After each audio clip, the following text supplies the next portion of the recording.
আসসালামু আলাইকুম দর্শক, সাত কৃষিতে আপনাদের স্বাগতম। আলহামদুলিল্লাহ, আপনারা দেখতেই পাচ্ছেন আমার পিছনে যে একটি মালটার চারা রয়েছে। একটু ক্যামেরাটা একটু ক্লোজ করে দেখাও দর্শকদের। মালটার চারা রয়েছে, হিউজ পরিমাণে মুকুল আসছে। দেখাও দর্শকদের। আলহামদুলিল্লাহ, কি পরিমাণে আল্লাহ তাআলা তার সৃষ্টির মহিমা এখানেই তার বহিঃপ্রকাশ দেখা যাচ্ছে। হিউজ পরিমাণে মুকুল আসছে এখানে দেখাও। মাশাআল্লাহ, একটি মালটা গাছে যে এত পরিমাণে ফুল আসতে পারে আসলে ভাবা যায় না এগুলা। দেখাও মাশাআল্লাহ, কি পরিমাণে ফুল।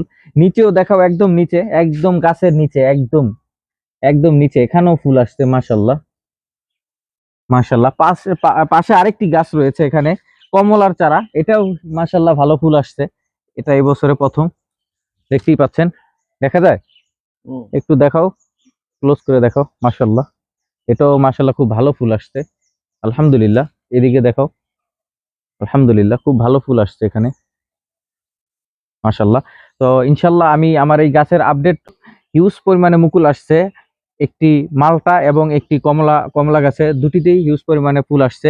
সো এই ফুলগুলো আসলে কতটুকু লাস্টিং করাতে পারি আমি, সেটি দেখার মুখ্য বিষয়। সো আপনাদের সাথে আরেকটি কন্টেন্ট নিয়ে অবশ্যই আসবো। আপনাদেরকে অবশ্যই আপনাদের সাথে শেয়ার করব আসলে কতটুকু লাস্টিং করাতে পেরেছি এগুলো থেকে। সো যারা এখনো আমার পেজটি ফলো করে নাই, তারা অবশ্যই আমার পেজটি ফলো করে দিবেন সাদ রিলেটেড এমন আরো কন্টেন্ট পাওয়ার জন্য। সবাই ভালো থাকবেন, সুস্থ থাকবেন, সবার সুস্বাস্থ্য কামনা করে আজকে এখানেই বিদায় নিচ্ছি। আসসালামু আলাইকুম ওয়া রাহমাতুল্লাহি ওয়া বারাকাতুহু।